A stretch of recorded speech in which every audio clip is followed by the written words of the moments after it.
Numbness was a mercy I hadn't appreciated until it started to fade. For the last 3 hours, walking through the whiteout conditions of a New York blizzard had felt like being slowly encased in concrete. My knees were locking up with every step, the joints stiff and grinding, while the wind didn't just blow, it screamed down the avenues, carrying ice shards that scoured any exposed skin raw. People called this the storm of the century, a meteorological event that had paralyzed the city that never sleeps. The subways were down, the buses were buried, even the emergency sirens had fallen silent, choked off by the sheer volume of snow piling up against the brownstones. For most people, this was an inconvenience, a reason to stay inside with hot cocoa and Netflix. For me, Chloe Evans, formerly a senior investigative journalist and currently a woman with exactly $3 and a frozen granola bar to her name, this was a death sentence. I stumbled, my shoulder hitting the brick wall of an alleyway to keep from falling face first into a drift that was already waist-high. If I fell, I knew I wouldn't get back up. That's how it happens. You sit down for a second just to rest. The cold stops hurting, and you drift off into a sleep you never wake up from. "Keep moving, Evans," I muttered. But the words were snatched away by the gale before I could even hear them. My lips felt like cracked porcelain. I needed shelter.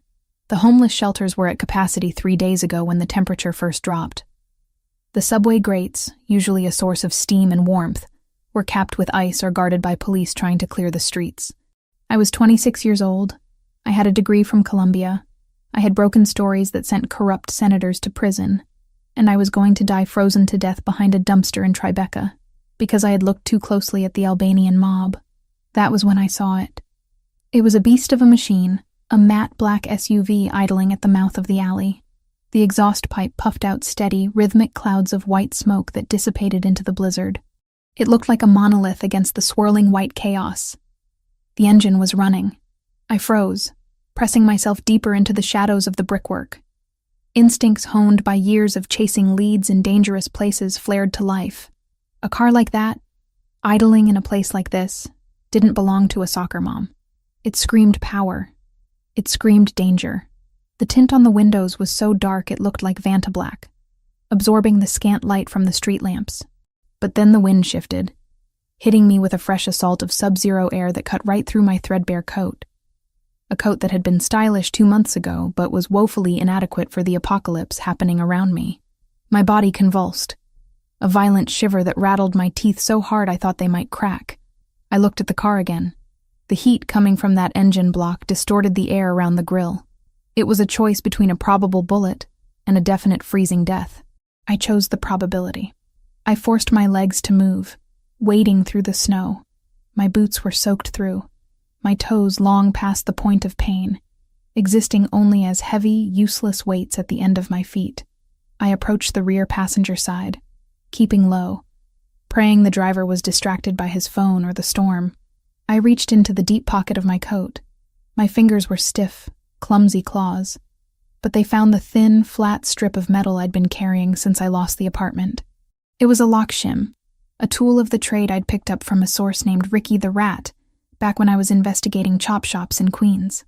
I had never used it to steal, only to verify how easy it was for a story.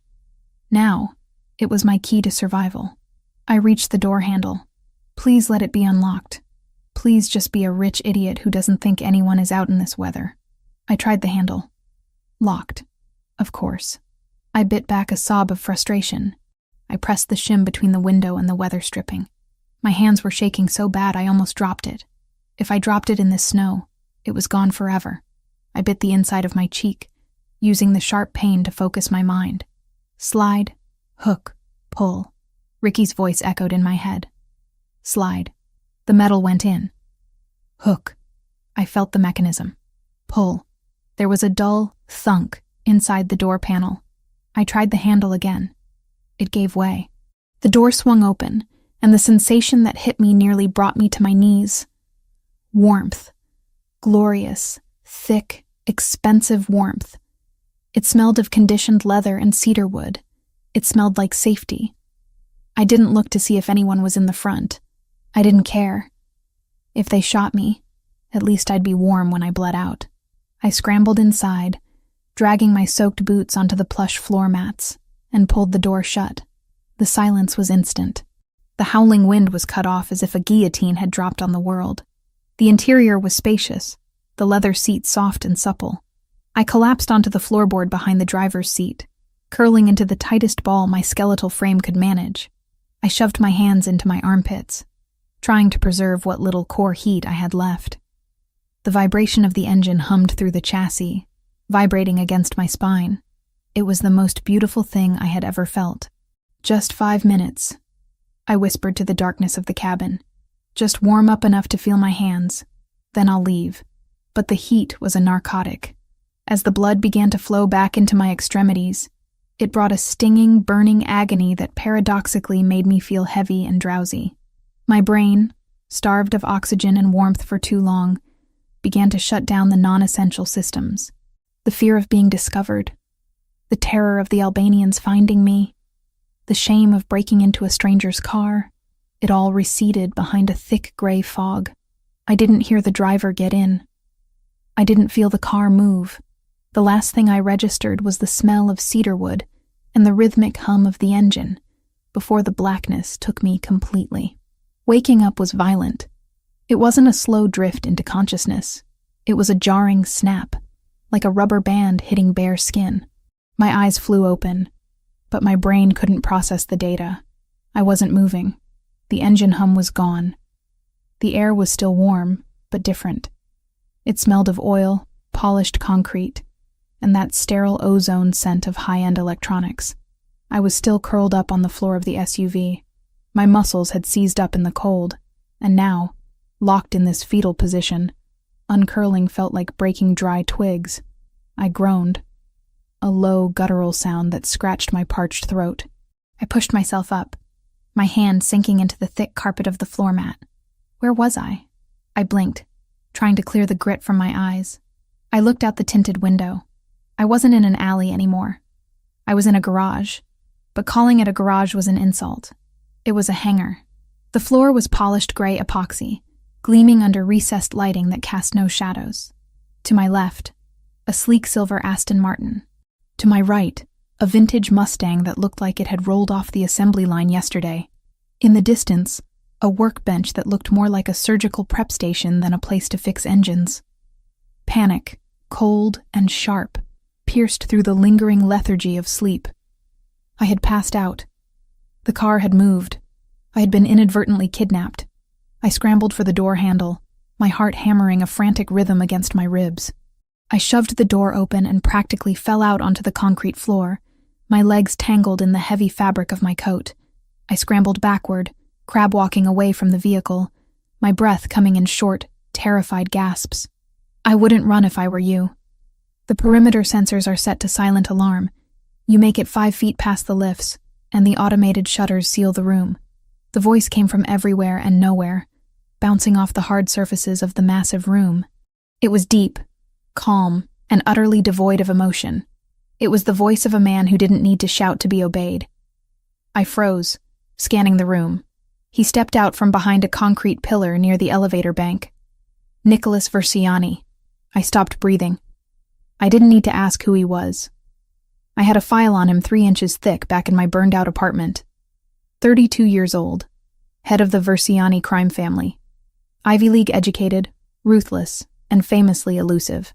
The tabloids called him the Prince of New York. But the police reports I'd read called him a ghost. He was wearing a charcoal 3-piece suit that fit his broad shoulders with architectural precision, the vest buttoned tight over a white dress shirt. No tie. The top button was undone, revealing a glimpse of tanned skin. He was tall, easily over 6'2", moving with a predatory grace that made the vast space of the garage feel suddenly claustrophobic. But it was his face that held me. He didn't have the scars or the broken nose of a street brawler. He was terrifyingly handsome, with sharp cheekbones and a jawline that could cut glass. His hair was dark, swept back with disciplined order. And his eyes, dark brown, almost black, were fixed on me with the intensity of a laser sight. And in his right hand, held loosely by his side but ready to snap up in a millisecond, was a matte black Sig Sauer P226. I didn't mean to... My voice cracked, a pathetic, raspy whisper.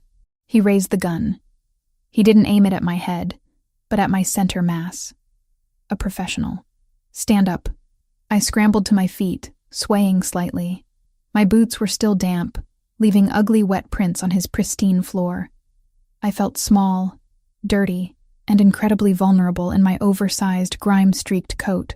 Hands where I can see them, he commanded. He walked closer, stopping 10 feet away, close enough to not miss, far enough that I couldn't lunge. You have 10 seconds to tell me who sent you. If you lie, I shoot you in the kneecap. If you stay silent, I shoot you in the other one. Start. No one, I said, my voice gaining a fraction of strength. I broke in for warmth. I didn't know the car would move. Lie, he said simply. The barrel of the gun dipped slightly. You used a shim to bypass the lock on a reinforced armored vehicle in under 20 seconds. You hid in the blind spot of the rearview mirror. You're a professional. I'm a journalist, I blurted out. One of his perfectly arched eyebrows ticked upward, a microscopic crack in his armor. A journalist. That's a new cover. Usually it's confused tourist or drunken mistake. Journalist is creative. My name is Chloe Evans, I said, rushing the words out. I worked for the Tribune until 3 weeks ago. I cover organized crime. I know who you are, Mr. Versiani. He didn't blink. Knowing who I am isn't an insurance policy, Miss Evans. It's a liability. You're trespassing in a secure facility of a man who has many enemies. You're wearing rags, yet you bypassed a $60,000 security system on my car door. You smell like the streets, but you speak like the boardroom.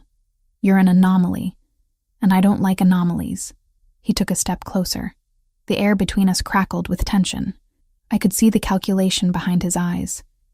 He was deciding whether to interrogate me or just dispose of the problem. To him, I was a loose end. A potential assassin. Turn around, he ordered. What? Turn around. Slowly, hands on your head. I'm going to check you for weapons. I hesitated. Turning my back on an armed Mafia Don felt like suicide. If I wanted you dead, you'd be cooling on the floor already, he said, his voice dropping an octave, vibrating with a dark authority that made the hairs on my arms stand up. Turn. I turned. I interlaced my fingers behind my head, my elbows trembling. I felt his presence behind me before he touched me. He radiated heat, a stark contrast to the cold that still lived in my bones. His hand patted down the sides of my coat. He was efficient, impersonal. He found the shim in my pocket and tossed it onto the floor. It clattered loudly in the silence. He checked my waist, his hand brushing against my ribs. He paused when he felt how thin I was. I was starving, my ribs prominent even through the layers of cheap wool. You're emaciated, he murmured, more to himself than me. Starvation tends to do that, I snapped, fear briefly giving way to my natural sarcasm. He spun me around, his hand gripping my upper arm. His grip was iron, inescapable, but not painful. He looked down at me, his eyes searching my face, cataloging every bruise, every smudge of dirt, the desperation etched into my features. You have no wire, he stated. No gun, no knife, just a piece of scrap metal and a death wish. He holstered his gun. The movement was so smooth it was almost a blur. You're telling the truth about the break-in. No assassin would be this weak. He turned away, walking toward a panel on the wall. I'll have my security team escort you out. They'll drop you at a shelter. If I see you again, I won't be this polite. I wouldn't do that if I were you, I said. He stopped. He didn't turn around immediately. His shoulders tensed. Excuse me? You're going to the summit tonight, I said. The winter summit at the Pierre Hotel. Nicholas turned slowly. The indifference was gone, replaced by a cold, sharp focus. How do you know about that? I know the 5 families are meeting to discuss the port allocation, I continued, my heart thumping against my ribs like a trapped bird. This was it. The gamble. And I know that the Albanian syndicate has bought someone in your inner circle. They aren't just planning to disrupt the meeting, Mr. Verciani. They're planning a massacre. He walked back to me, closing the distance until he was looming over me. The scent of him, sandalwood, gunpowder, and crisp, cold air, filled my senses. "Who?" he demanded. "I can't give you a name yet," I said, holding his gaze. It took every ounce of willpower I had not to look away from those abyss-like eyes. "But I have the proof. Encrypted proof.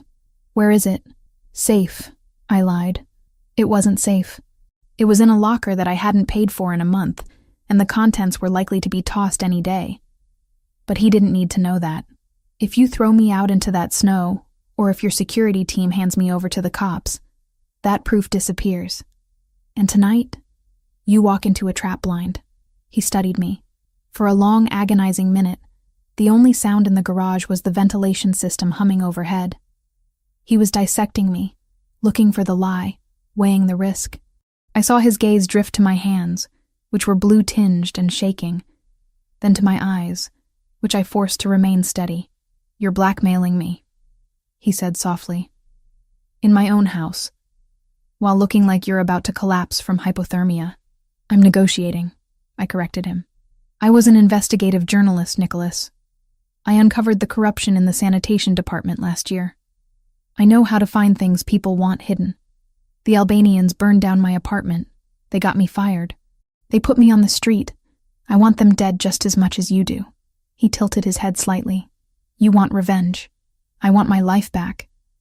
And right now, you are the only person powerful enough to survive what's coming." He stepped back, running a hand through his dark hair. He seemed to come to a decision. He pressed a button on his watch. "Marco." He spoke into a small microphone on his wrist. My blood froze. Marco, the name I had seen in the encrypted logs. The man I suspected. "Yes, boss?" The voice crackled through the device. "Cancel the security sweep of the garage. I'm handling a mechanical issue. Prepare the guest wing, the East Suite." "Guest wing? Are we expecting company?" "We have an asset that needs debriefing." "And Marco?" "Yeah? Make sure the perimeter is sealed tight. No one in or out." "Understood." Nicholas lowered his wrist and looked at me. "You have my attention, Miss Evans. But know this. You are not a guest. You are not a charity case. You are an asset. As long as you are useful, you are safe. The moment you stop being useful..." He didn't finish the sentence. He didn't have to. "I can walk," I said, trying to step forward as he gestured toward the elevator. My legs, however, disagreed. The adrenaline that had sustained me during the confrontation evaporated, leaving behind the crushing weight of exhaustion and malnutrition. My knees buckled. The concrete floor rushed up to meet me. I braced for the impact, but it never came. Strong arms caught me before I hit the ground. Nicholas had moved with supernatural speed. One arm hooked around my waist, the other under my knees, scooping me up as if I weighed nothing. "Put me down," I mumbled, though my head was spinning so fast the room was a blur. "I can walk. You can barely stand," he said flatly. He didn't sound concerned, just factual. He turned and carried me toward the elevator. I was pressed against his chest. I could feel the hardness of his muscles beneath the fine wool of his suit. I could hear the steady, slow beat of his heart. It was infuriating. I was a strong, independent woman who had stared down corrupt politicians, and now I was being carried like a child by the head of the Mafia. But as the elevator doors slid open and he stepped inside, the warmth of his body seeping into my frozen frame, I couldn't fight the wave of relief that crashed over me. I wasn't in the snow.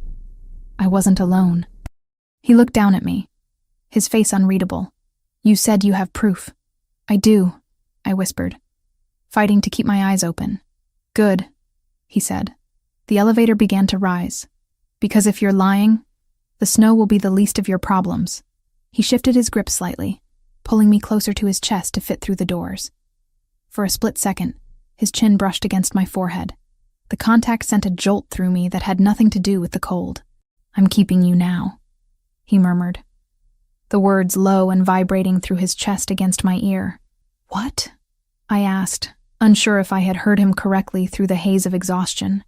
"Until I verify your intel," he said, his voice returning to its professional, cold tenor. "You belong to the family.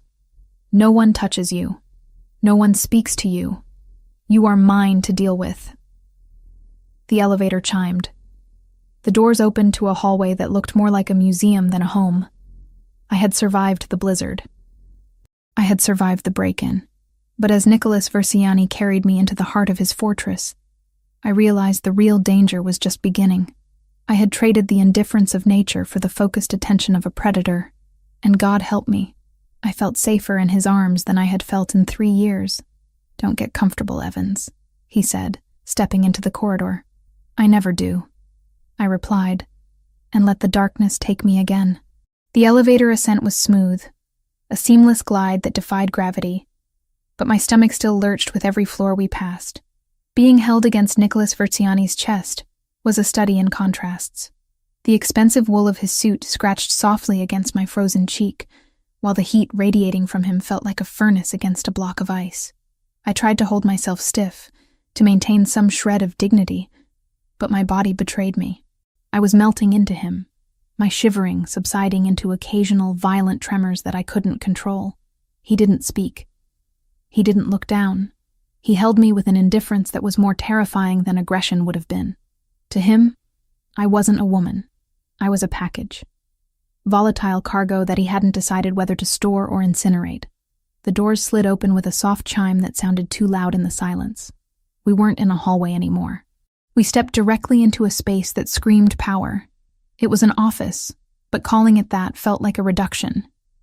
It was a command center encased in glass and steel, overlooking the white abyss of the storm-lashed city. The lighting was low, amber and warm, contrasting with the blue-gray violence swirling outside the floor-to-ceiling windows. Nicholas walked across the room, his footsteps muffled by thick, dark rugs. He didn't take me to a chair. He bypassed the massive mahogany desk and deposited me onto a leather sofa that probably cost more than my college education. He didn't feature gentleness in his repertoire. He dropped me, not hard enough to bruise, but with enough finality to show he was done carrying the burden. I sank into the leather, the sudden lack of his body heat making me gasp. "Stay," he commanded. He walked to a wet bar in the corner, poured a glass of amber liquid, and downed it in one swallow. Then he turned to me.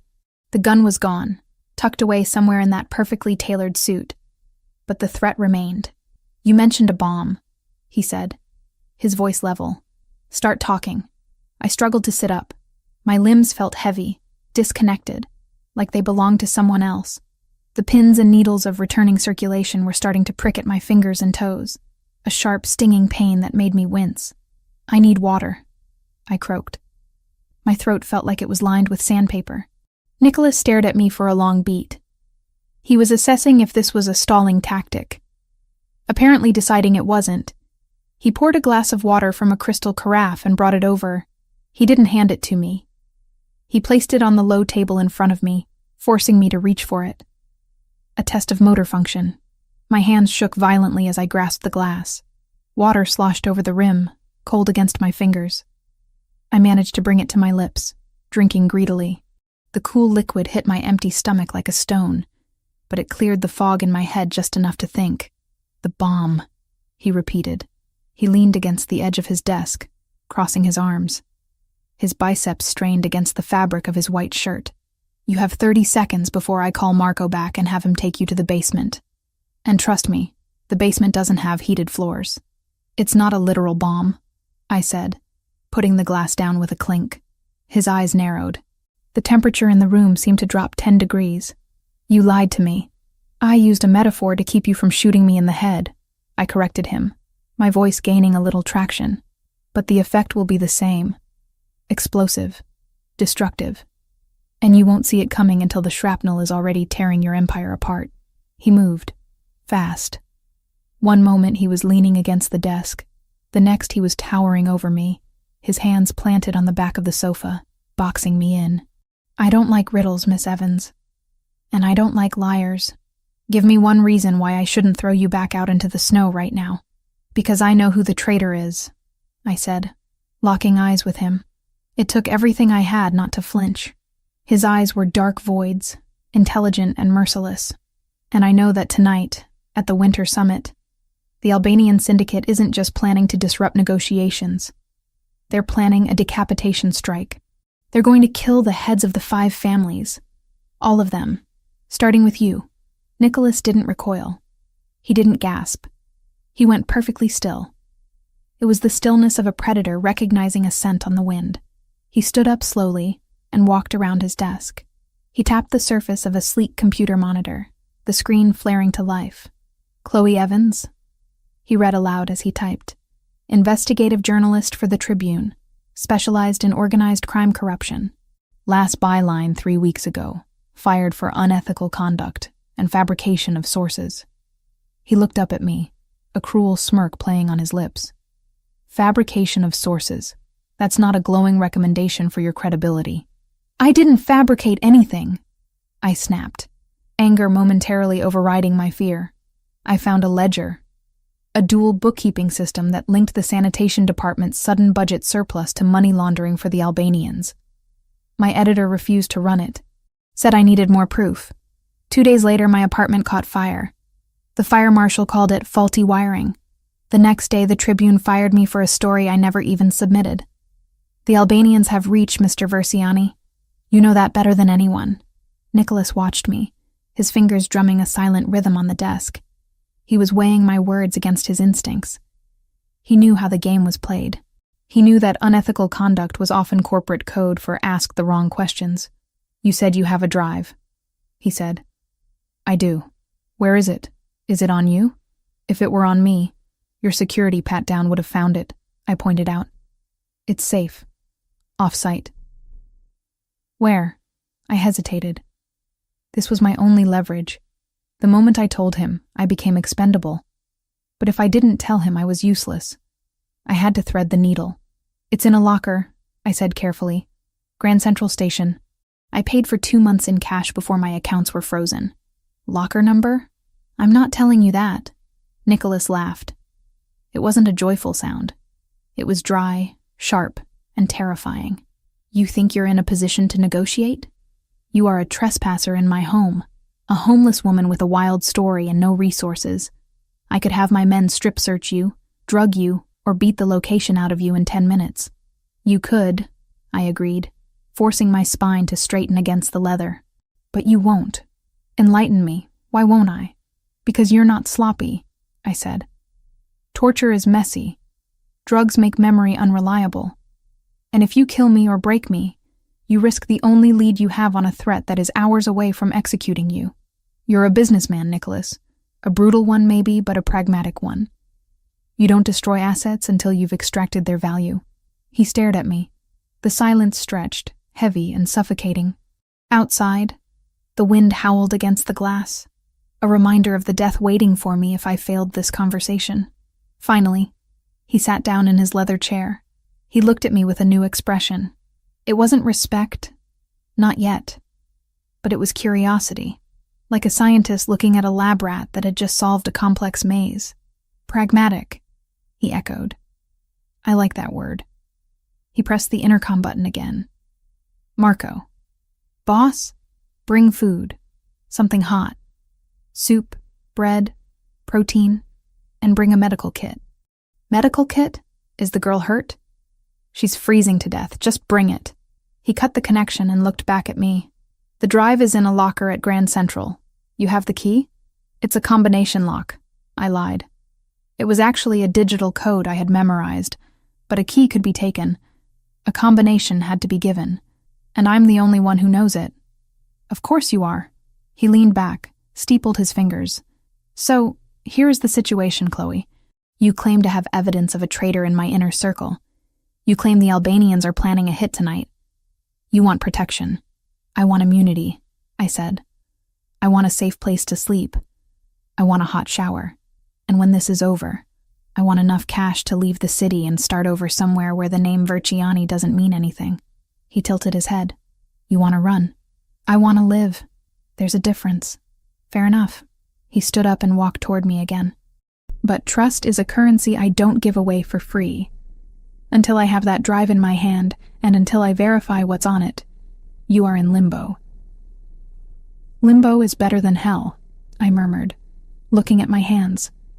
They were still dirty, the nails broken, the skin red and raw. The doors to the office opened. A man walked in. "Marco."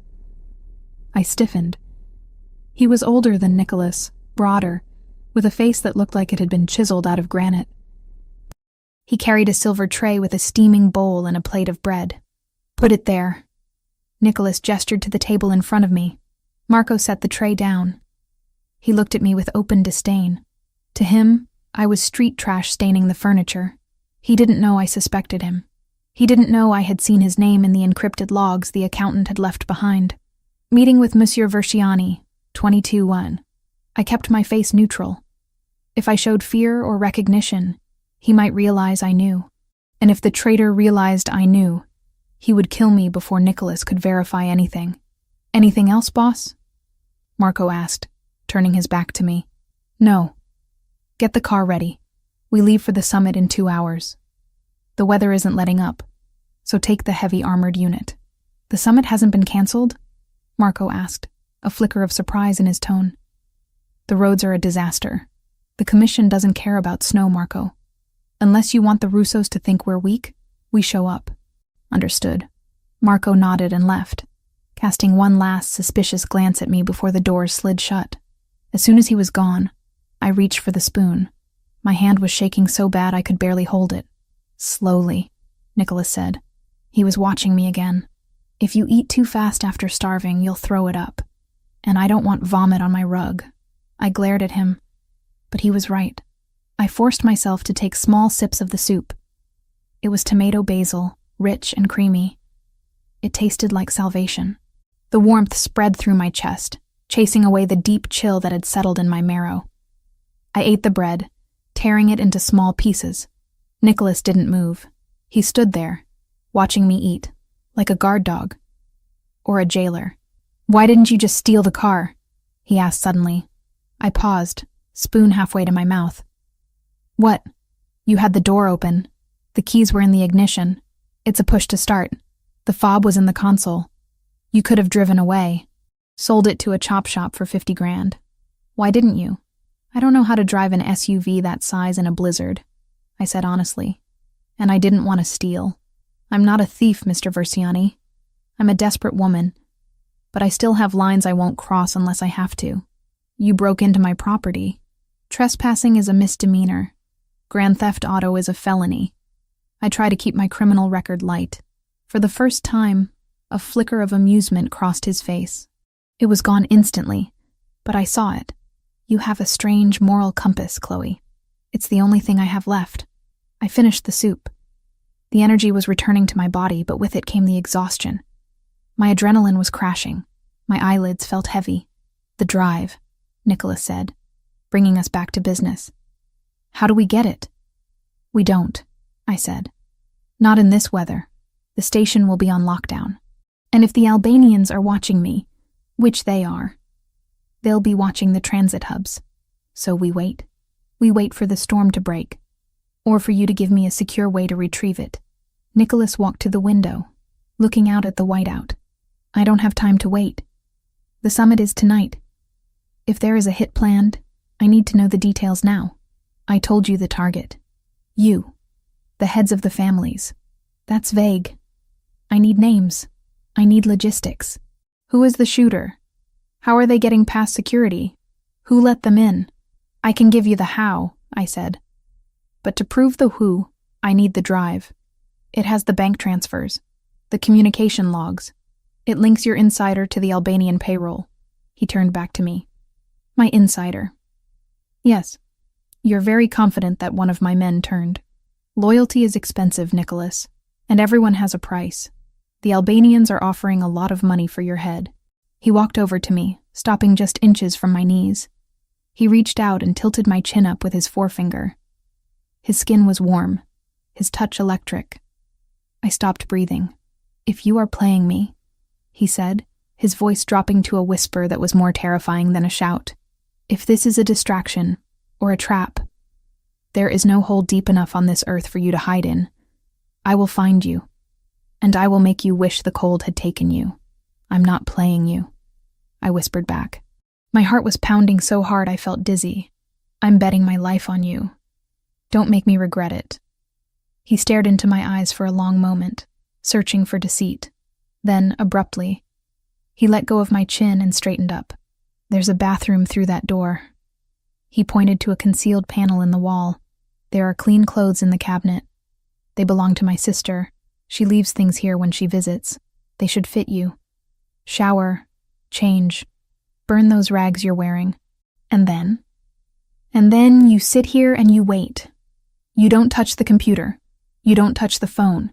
You don't go near the windows. You're leaving me here alone? No. I'm leaving you here guarded. My men will be outside the door. But the summit? I'm going to the summit, he said, adjusting his cuffs. I can't show fear. If I don't go, the Albanians win without firing a shot. But I'll go prepared. Nicholas, I said, using his name without thinking. If the traitor is who I think it is, he'll be there, right next to you. He paused at the door. Then I suggest you pray I survive, Chloe. Because if I die tonight, the men who come to clean this office won't be as patient as I am. He punched a code into the keypad by the door. A heavy locking mechanism engaged with a distinct metallic clank. He looked back at me one last time. The expression on his face was possessive, dark, and utterly resolute. Until I verify this drive, you don't leave this room, he said. You broke into my car to survive? Fine. You got what you wanted. You have shelter, you have food, and you have me. He stepped out, the glass doors sliding shut and locking automatically. I'm keeping you now, he said through the glass, his voice muffled but clear. The heavy privacy shades descended over the glass walls, sealing me in. I was alone. I was warm. My stomach was full, and I was trapped in the penthouse of the most dangerous man in New York, waiting for a massacre to start. I stood up on shaky legs and walked toward the bathroom. I needed to wash the grime of the streets off my skin. I needed to think. I had bought myself time. But as the hot water hit my skin a few minutes later, stinging and wonderful, I realized I hadn't just bought time. I had sold myself to Nicholas Versiani. And looking at the expensive shampoo and the plush towels, I wasn't sure if I was a guest, a prisoner, or a prize he had decided to claim. But one thing was certain. The man didn't bluff. He was keeping me. And deep down, in a place I didn't want to acknowledge, the thought didn't terrify me as much as it should have. It felt like leverage. I turned off the water, wrapped myself in a towel, and looked at my reflection in the steamed-up mirror. The scared, freezing girl from the alley was gone. In her place was someone else. Someone who had just entered the lion's den and decided not to run, but to tame the beast. Game on, Nicholas, I whispered to the glass. I walked out into the office to wait for the storm, both the one outside and the one I had just unleashed, to break. I moved to the desk, ignoring his orders not to touch anything. I didn't turn on the computer. I just looked at the notepad he had been writing on before I woke up. It was a list of names, capos, lieutenants, and next to Marco's name, there was a small, almost invisible question mark.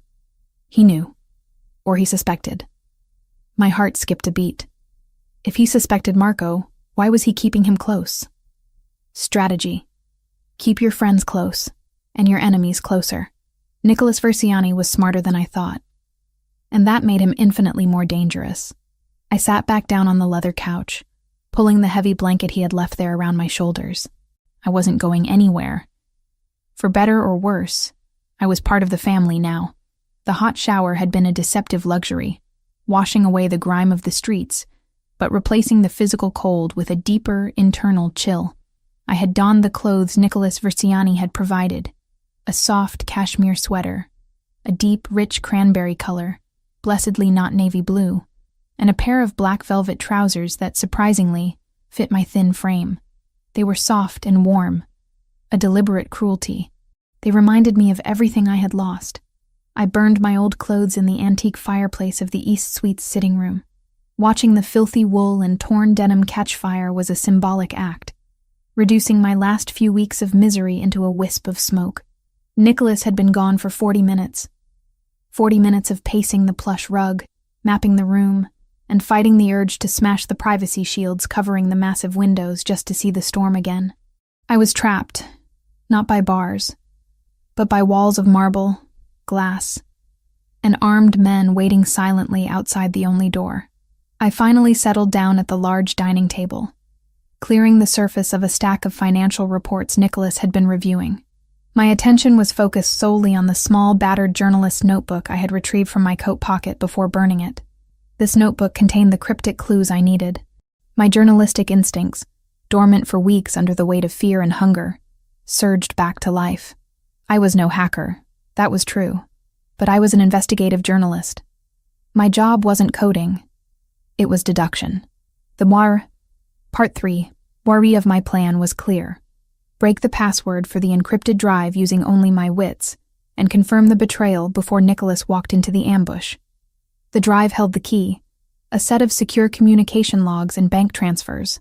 My source, the accountant who worked for the Albanian syndicate before they silenced him, had been extremely paranoid. He had told me, "They'll find the drive, Chloe, but they'll never guess the phrase. It's a memory. It's what I lost." I pulled out my notebook. On the last page, there was a series of random, seemingly unrelated jottings. SF, RN, 38K, October 12th, the last one. Loyalty is built on shared debt, not shared blood. Rosemary. I stared at the notes. SF and RN were abbreviations for locations and names I had already linked to the Albanian operation. SF was Santini's Flowers, the front where the money was laundered. RN was the name of the Albanian middleman. The key was, "It's a memory. It's what I lost." The accountant, I recalled, was always talking about his family. His wife, Rosemary, had died a year ago. I opened the elegant black laptop Nicholas had left on his desk, ignoring the silent alarm it surely had, and plugged in the drive I'd found in my coat lining. The encryption program launched immediately, demanding a passphrase. I tried common combinations: Rosemary's full name, her date of birth, their anniversary. All failed. I went back to the cryptic notes. October 12th, the last one. What happened on October 12th? The day the accountant last transferred money? The day he decided to turn against the Albanians? Then it hit me. The accountant had been a devout Catholic. October 12th was the anniversary of his wife's death. But what if the last one wasn't about the wife? What if it was about the money? The accountant had been forced to launder money for the Albanians to pay for Rosemary's protracted illness.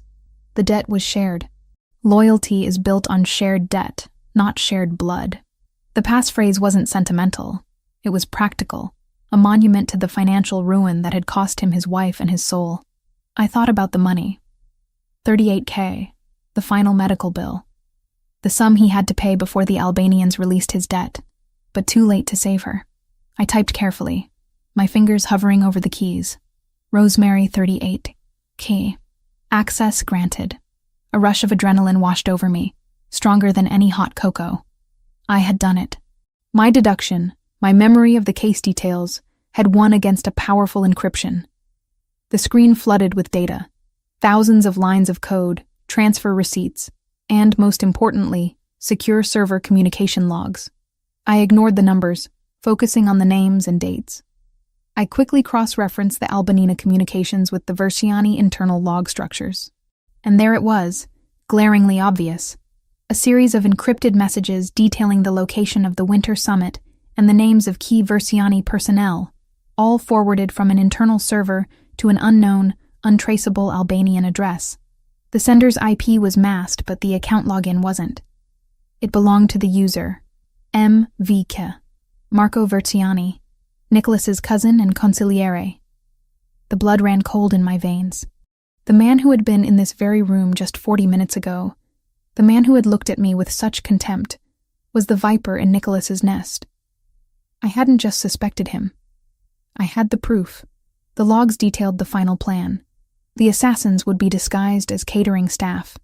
They would use the confusion of the sudden blizzard, which had, thankfully, begun to abate, allowing the summit to proceed, to breach the security perimeter, knowing the usual routes would be slower due to the weather. The attack was scheduled for 8 p.m. I glanced at the antique clock on the mantelpiece. 7:30 p.m. 30 minutes. Nicholas had left. He was driving straight into the trap, escorted by the very man who was feeding the target information to the enemy. Panic threatened to overwhelm me. I couldn't just sit here and wait. My utility was about to expire, and if Nicholas died, Marco would ensure I was eliminated as a liability, proving I was right. I wasn't just saving Nicholas. I was saving myself. I needed to get out of the office. I quickly copied the 3 most damning files: the final transfer receipt to an Albanian shell company, the user log of MVC, and the architectural blueprint of the summit ballroom with the attack zones marked, onto a small, easily concealable USB drive. I ejected the original drive and slammed the laptop shut. I ran to the concealed door leading to the bathroom, which led, I knew, to the back stairs. I tried the handle. Locked. I was sealed in. "Guard," I shouted, banging on the heavy wood. "I need to speak to Nicholas Verciani, now. It's urgent." Silence. Then, a voice through the speaker grill next to the door. Mr. Verciani left explicit instructions. "No interruptions, Miss Evans. He's in danger. You have to let me out. Marco is a traitor. The Albanian hit is set for 8 o'clock. More silence. Then a low chuckle. "You've been reading too many of those files, miss. Marco is the boss's right hand. Everything is under control. He would still log the disturbance. Protocol demanded every wild accusation be written down. But his tone made it clear he heard noise, not a real threat. They wouldn't believe me. The idea of the consigliere turning against the family was unthinkable to loyal soldiers. I had to get to a phone, a radio, anything. My eyes scanned the office. The windows were privacy shielded, but they were still windows. There was no direct phone line, only Nicholas's secure satellite connection device, which required a voice command I didn't know. My gaze landed on the desk. Nicholas had left behind his personal comms device, a small military-grade satellite radio unit. It was locked with a fingerprint scanner. I returned to the bathroom. I looked at the mirror, then at the used towel I had dried my hair with. An idea, desperate and insane, formed in my mind. I returned to the desk, grabbed the glass of water Nicholas had given me, and splashed a generous amount onto the silk fabric of the towel. I then took the towel and wiped the surface of the scanner, the exact spot where Nicholas's thumb would rest when activating it. It wasn't enough. The residual moisture wasn't enough to trick a biometric scanner. I needed a fresh sample. I remembered how intimately he had held me in the garage. His fingers had pressed against my arm, my chin. I had leaned against his chest. I searched the area where he had been standing, leaning against the desk. Nothing. Then I saw it. The coffee table where he had downed his drink. The rim of the crystal glass held a faint smudge of condensation, and a minuscule transfer of oils from his lips. I carefully used the wet corner of the towel to lift the invisible residue from the glass. I then pressed the damp, residue-laden patch of towel to the fingerprint scanner. The screen flashed. Green. Access granted. My breath hitched. I had 10 minutes until 8 p.m. I didn't know the command codes, but I knew the number I needed to call. The hotel where the summit was taking place. I rapidly dialed the first emergency number I could think of. The number for the hotel's front desk, which I had memorized during my initial investigation. The line rang once, twice. Finally, a flustered voice answered. "Pierre Hotel. How may I direct your call? We are experiencing heavy delays due to the blizzard." "This is not a drill. This is an emergency for the Verciani party," I barked, adopting the commanding clipped tone I used when chasing exclusive comments. "I am Verciani Intelligence. You need to get a message to Nicholas Verciani immediately. Tell him. The targets are compromised. The waiters are armed. Marco is the wire. Say that exact phrase. Now." "Ma'am, I don't..." "You have 30 seconds to save the lives of the most powerful men in this city. If you don't send that message, they will all die in a mass shooting. Now, before 8 p.m. I slammed the phone down. I had done what I could. The information was delivered. It was frantic, unverified by official channels, and likely to be dismissed as the rantings of a madwoman. But the specificity of the information, waiters are armed, Marco is the wire, might be just enough to make Nicholas pause. I backed away from the desk, hands clasped over my mouth. I had crossed a major line. I hadn't just used his resources. I had put myself directly in the line of fire for the man I knew was the enemy. Suddenly, the security lights in the corridor outside the office flashed red. The alarm system went off. Not a siren, but a deep, throbbing vibration through the floor. The guards had figured out how I accessed the comms. The door panel flashed red. A deep male voice boomed through the speaker, no longer amused. "Miss Evans, step away from the desk. We are coming in." I looked wildly around the room. I had the drive with the evidence. I couldn't let them take it. I ran to the wall safe hidden behind a painting. I didn't know the combination, but I shoved the USB drive deep into the pocket of the cranberry sweater. I then ripped out the hard drive from the laptop, just in case, and threw it into the fireplace, covering it quickly with a pile of charred paper from my old clothes. If they searched, they might find the USB, but they wouldn't find the main drive. The metallic clank of the lock mechanism on the door disengaging sounded like a death knell. I stood in the center of the office, bracing myself. I was no longer a negotiation asset. I was a hostile agent. The doors slid open. 2 huge men in black tactical gear burst in, weapons raised. "Hands up! On your knees now!" one of them shouted. I raised my hands, my green eyes fixed on the door, praying I had done enough to save the one man who had given me sanctuary, even if that sanctuary was only a cage. The weight of the tiny USB drive in my pocket felt heavier than any gun. I knew that Nicholas Versiani was walking into a war zone, and I was about to start one right here in his penthouse. The clock was ticking toward 8 p.m., and I was unarmed, facing his most loyal men, knowing their boss's most loyal man was the one who was about to betray him. I went down to my knees as commanded. My blood was singing. The fear was still there, but beneath it, a current of fierce, journalistic satisfaction. I had broken the story. Now I just had to survive the consequences. The tactical team was comprised of 2 men, both massive, both radiating the silent threat of highly trained operatives. I remained on my knees, hands raised, the cold steel of a Sig Sauer P320 aimed steadily at my chest. The leader, a man with the impassive face of a seasoned soldier, approached slowly. "Miss Evans," the leader said, his voice flat, professional. "You are coming with us. Mr. Versiani will deal with the unauthorized communication access when he returns." "And when he returns, he'll be dead," I countered, not moving. My voice was calm, a stark contrast to the frantic drumbeat of my pulse. I knew exactly what they were thinking. A delusional, half-starved woman tried to play hero. He's walking into an ambush set for 8 o'clock. It's 7:45 now. Every second you waste arresting me is a second off his life. Marco is with him. He is the consigliere. The arrangement is secure. Marco Versiani is the wire, I stated, using the exact blunt phrasing I had used on the comms. I looked directly into the guard's eyes. "I know it's impossible for you to believe, but I have the visual evidence. I saw the surveillance photographs of the hit team on the drive. They aren't just pictures. They're faces. I know exactly what they look like, and I know where they'll be positioned." I took a calculated risk, dropping my hands slightly and pointing to the breast pocket of the cranberry sweater. "The files are on a drive in this pocket, but even better, I have the faces memorized.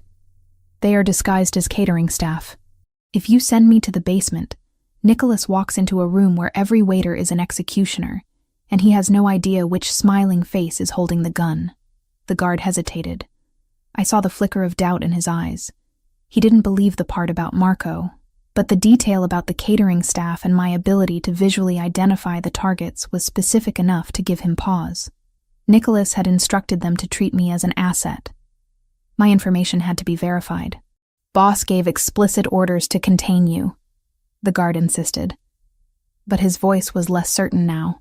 "Boss also gave me orders to wait, and I broke them to save his life.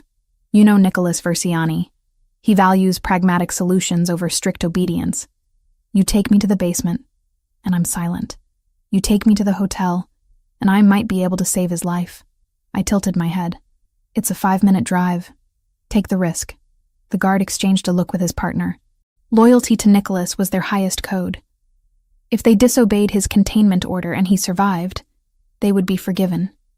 If they followed the order and he died, They would be hunted down for failure. We don't have time for this, the second guard grunted, lowering his weapon slightly. We go to the hotel. She rides with me. If she moves, I shoot. The first guard, who I later learned was named Daniel, nodded grimly. Retrieve the drive.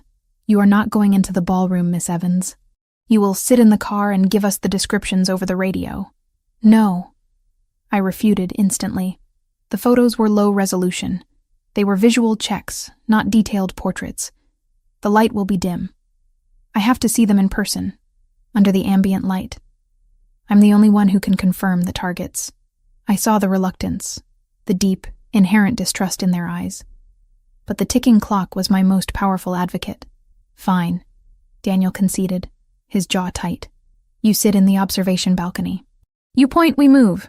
No talking, no making a scene. If you try to run, we leave you to the Albanian cleanup crew. The agreement was struck. Daniel confiscated the small USB drive, checking its contents briefly on a secure tablet. He didn't have time to process the complicated financial logs, but the sight of the ballroom blueprints with X's marked on them was enough to validate my panic.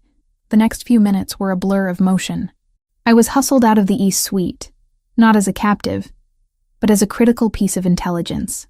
We took the service elevator down to the sub-basement where the tactical vehicles were kept, a different fleet from the one in the main garage. The car we entered was a heavy, military-grade armored sedan, built to survive an IED. Not just a blizzard. The drive was terrifying. The blizzard had left the road slick with black ice, but the driver didn't slow down. He wove through the deserted streets of Manhattan like a missile, the sheer weight of the vehicle providing just enough traction. I clung to the safety strap, my mind racing.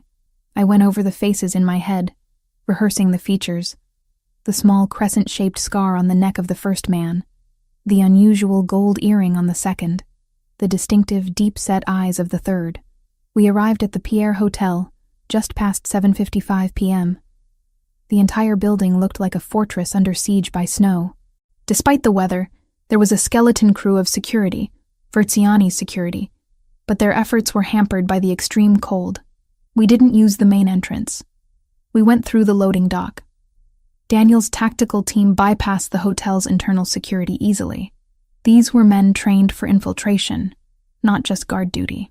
They moved with silent, efficient precision, dressed in their own tailored tuxedos that concealed their earpieces and the tactical vests beneath. We are taking the service stairs to the mezzanine level. You stay there.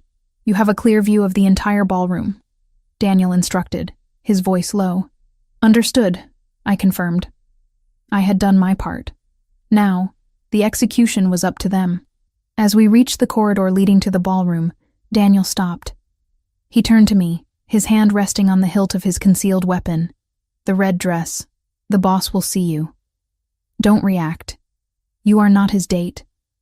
You are an instrument. I looked down at the cranberry red velvet dress that wasn't even mine.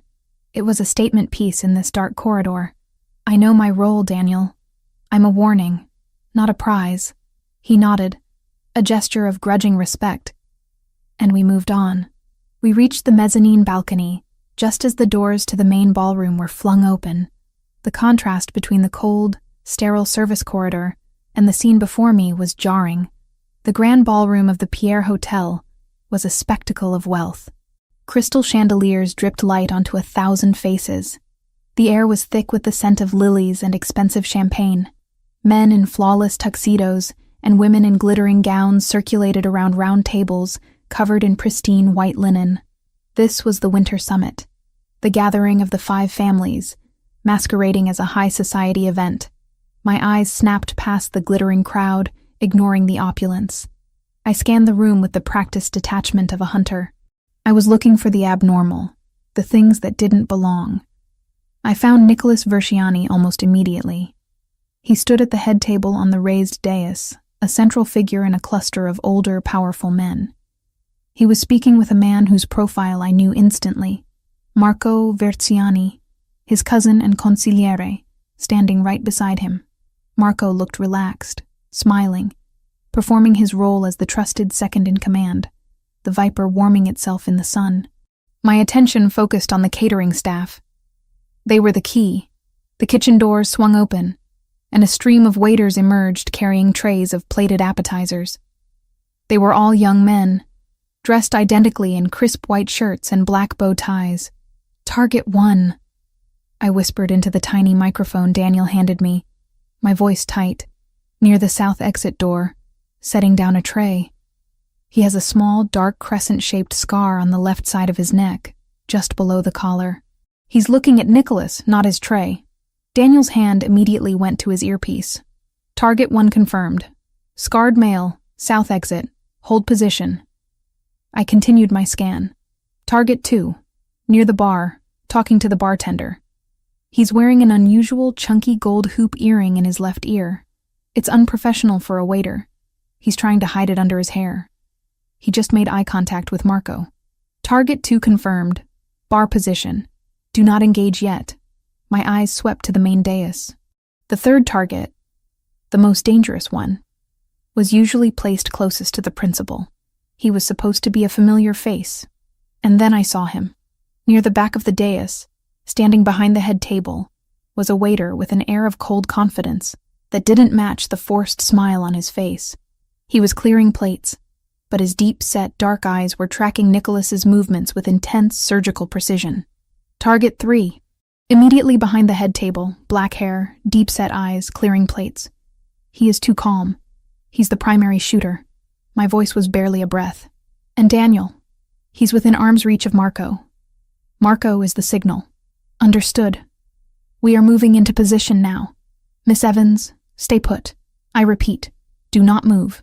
I watched in horror as Marco raised his champagne flute, a gesture that was, in context, innocent. It was the signal. The moment the glass was raised, the 3 assassins moved. The waiter behind the head table dropped his stack of plates, pulling a silenced handgun from beneath his coat. The man by the south exit ripped off his bow tie and pulled a weapon from his trousers. The man at the bar reached for a weapon concealed beneath the counter. The first shot was a muffled pft, aimed directly at the head of the oldest capo, who was sitting next to Nicholas. Chaos erupted. Nicholas reacted with inhuman speed. He didn't drop to the floor like the others. He shoved the 2 capos nearest him off the dais and simultaneously swept Marco to the ground, using him as a temporary shield. "Waiters are armed!" Nicholas roared, his voice cutting through the panic. But the fight had begun.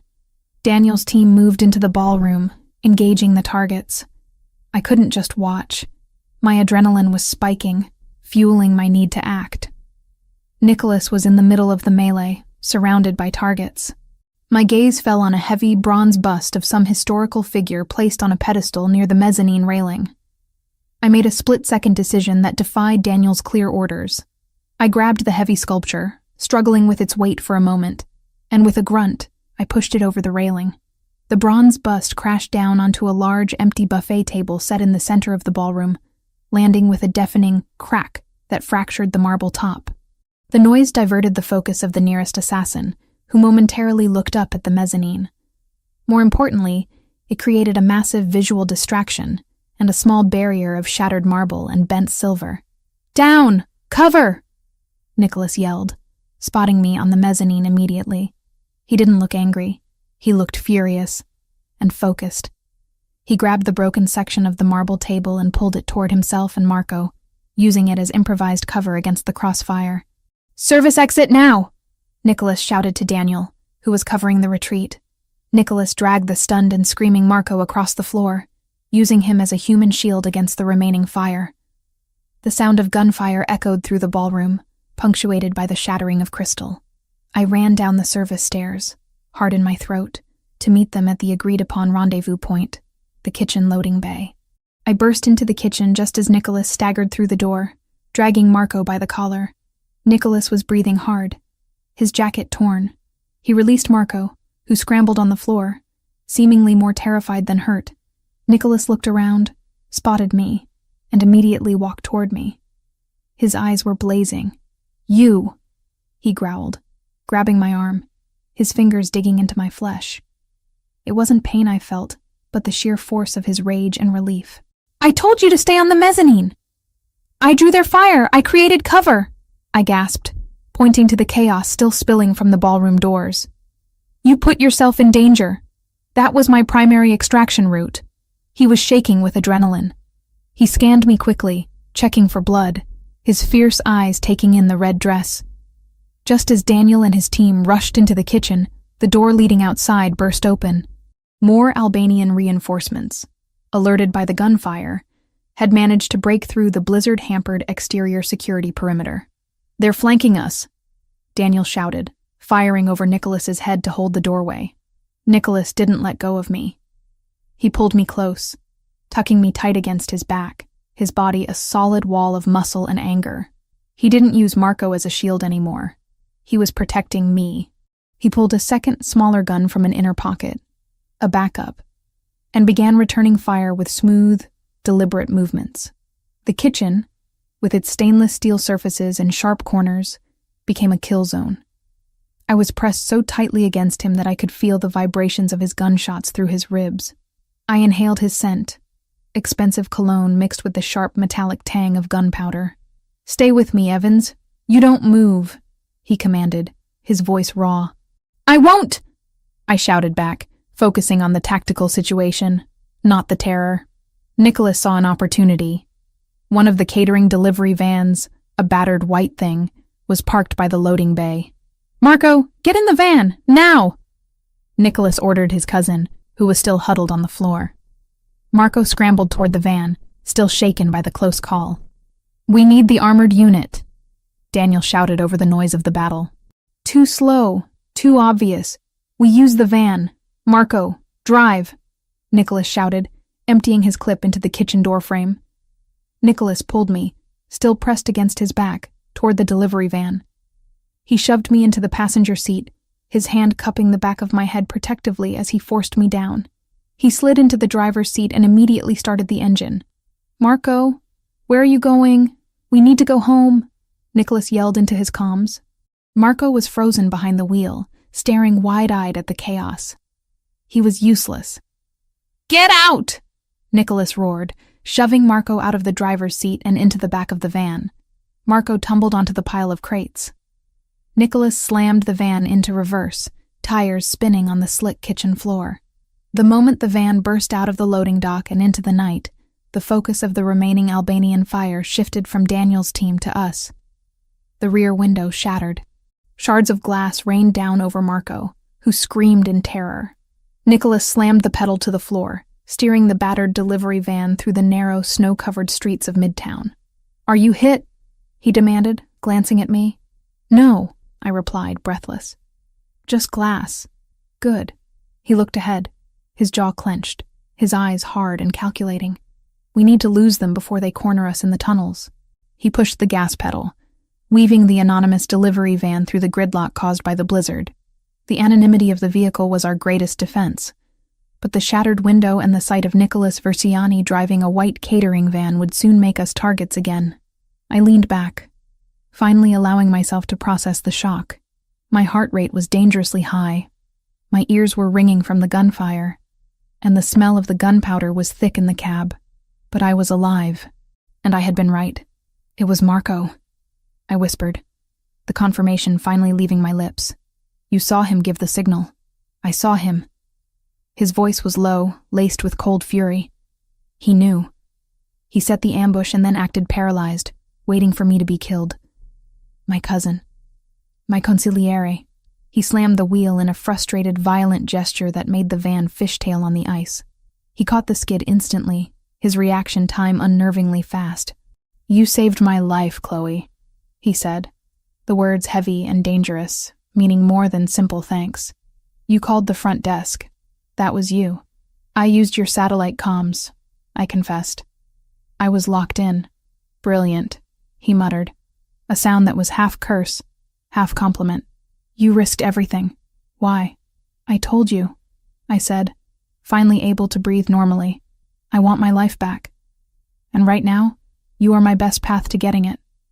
We are partners in this, Nicholas. You have the power, I have the intelligence. And right now, we are both on the run." "Partners," he echoed, a dark amusement coloring his tone. "Fine. Then let's make a tactical decision. Partner, where do we go now?" "We can't go back to the mansion. Marco knows every safe room." They'll be waiting.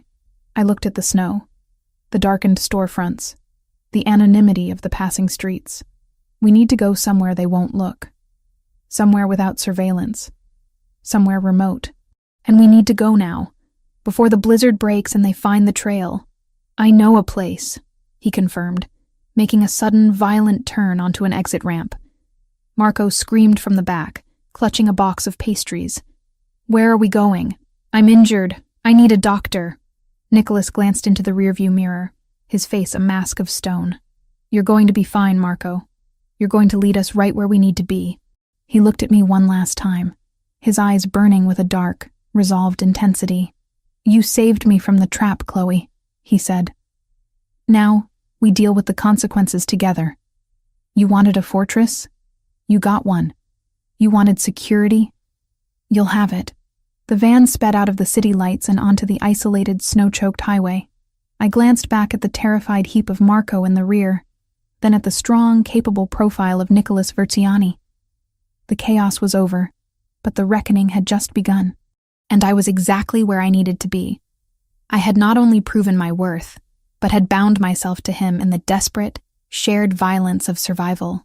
The battered white delivery van, once a symbol of kitchen anonymity, was now a loud, skidding beacon of distress on the snow-choked highway, heading north out of the city. The chase cars from the Albanian faction had been lost in the dense traffic jams leading out of Manhattan, but Nicholas Verziani drove with the fierce conviction that they would not be fooled for long.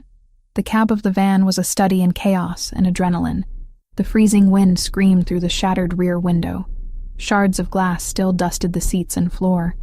I was huddled against the passenger door, my hands gripping the dash, my eyes fixed on Nicholas's profile.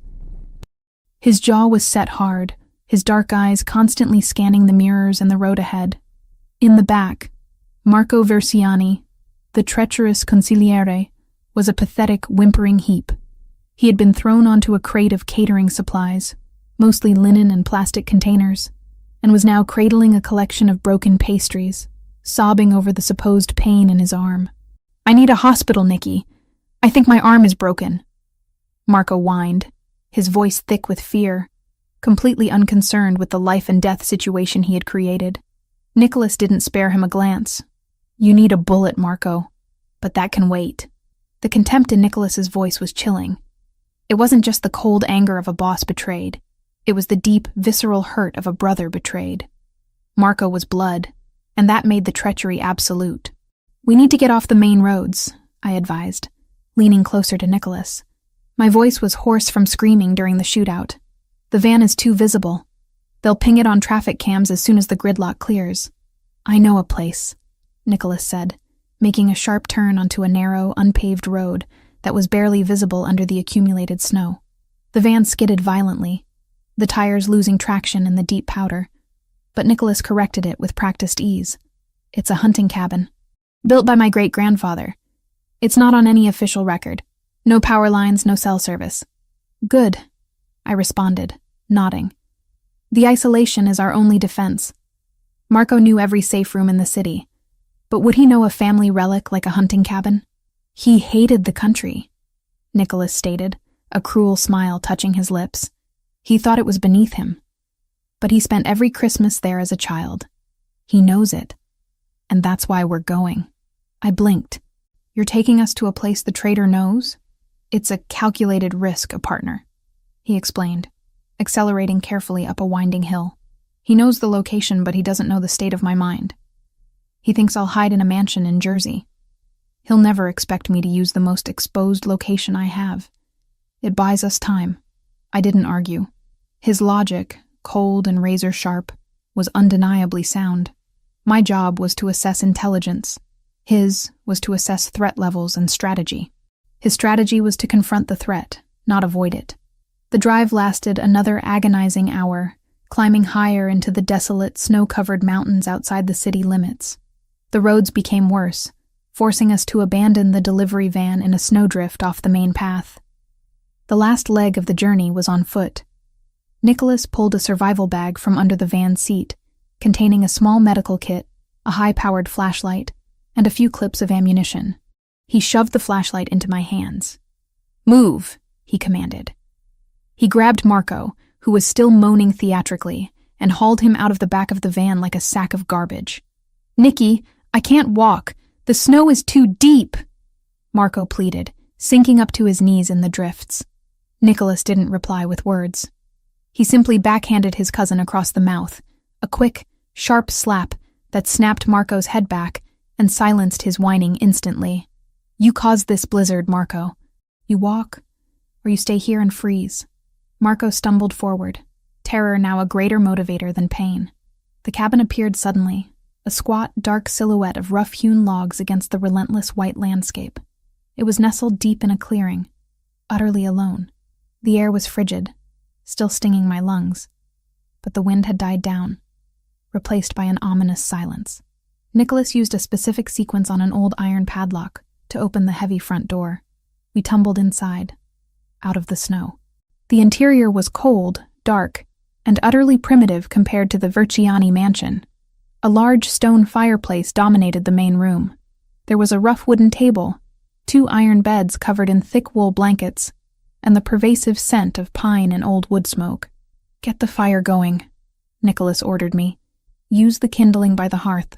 I immediately set to work, grateful for the physical task. My mind was still running through the events of the evening.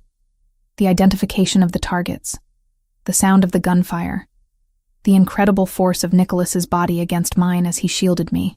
The adrenaline was now receding, leaving me tired and shaky, but fiercely focused.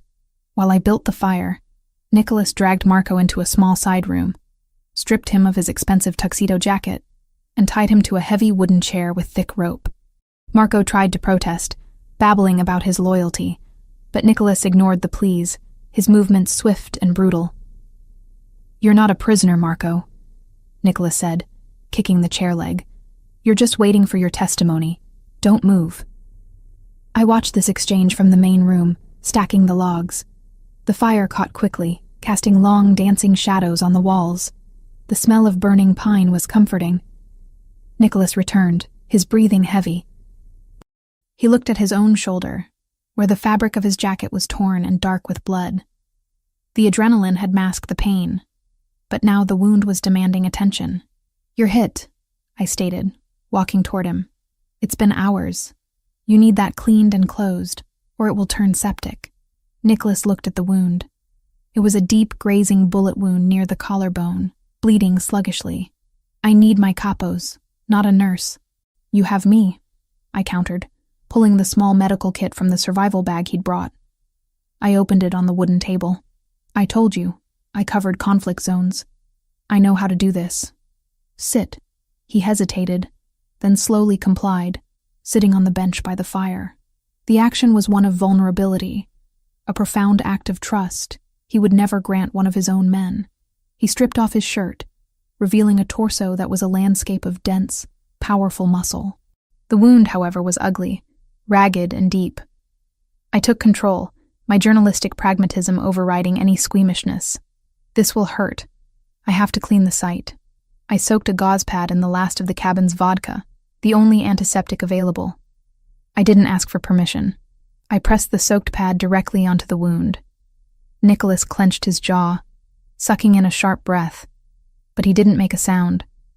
His hand gripped the edge of the wooden bench so tightly his knuckles turned white. "Why are you doing this?" he finally ground out, his voice low and tight with controlled pain. It wasn't the cynical, "Why do you care?" from the city. It was a raw question asked in a moment of physical agony. "Because if you die, Marco kills me," I said, focusing on cleaning the wound meticulously. "And I don't want to die here in the cold next to a stove. I'm invested in your survival, Nicholas. We are partners in this, remember? Partners," he repeated, his eyes burning into mine. The heat of the fire, the alcohol on his skin, the shared tension, it all amplified the electricity between us. I continued cleaning, then applied antibiotic ointment. The final step was closing the wound. There were no sterile sutures. I found a tube of fast-drying, medical-grade adhesive, a kind of superglue, in the tiny kit. "I'm using this to close the wound," I informed him, holding up the tube. "It'll hold the skin together. It's better than leaving it open to the elements." "Do it," he commanded, I squeezed the adhesive carefully along the edges of the gash. It stung, and his body tensed, but he remained silent, watching my face. My focus was absolute, my green eyes fixed on the task. I wasn't just patching him up. I was solidifying our bond, making myself indispensable. Once the adhesive had dried, I applied a thick padded dressing and secured it with medical tape. "Stay warm," I ordered, stepping back. "Don't move that arm more than you have to. You're stable." He ran a careful hand over the dressing, testing the tension. "You're more than a journalist, Chloe Evans. You're a medic." "Where did you learn that?" "Covering conflicts," I replied, putting the kit away. "You learn quickly what's important. Clean water and trauma care. The rest is negotiable." He didn't put his shirt back on. He looked too powerful, too vital, sitting there with the firelight playing over the hard planes of his chest, his dark eyes fixed on me. The isolation had stripped away the facade of the powerful businessman.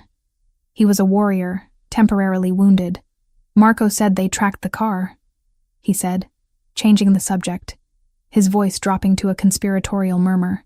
"He knew this cabin. He must have used a tracker on the van itself, or he saw us turn off the main road. It doesn't matter how he knew," I said, sitting on the floor opposite him, feeling the warmth of the stones through the thin trousers. "The point is, the safe house isn't safe. And we only bought ourselves a few hours before he realizes you didn't kill him, and he finds a way to contact the Albanians.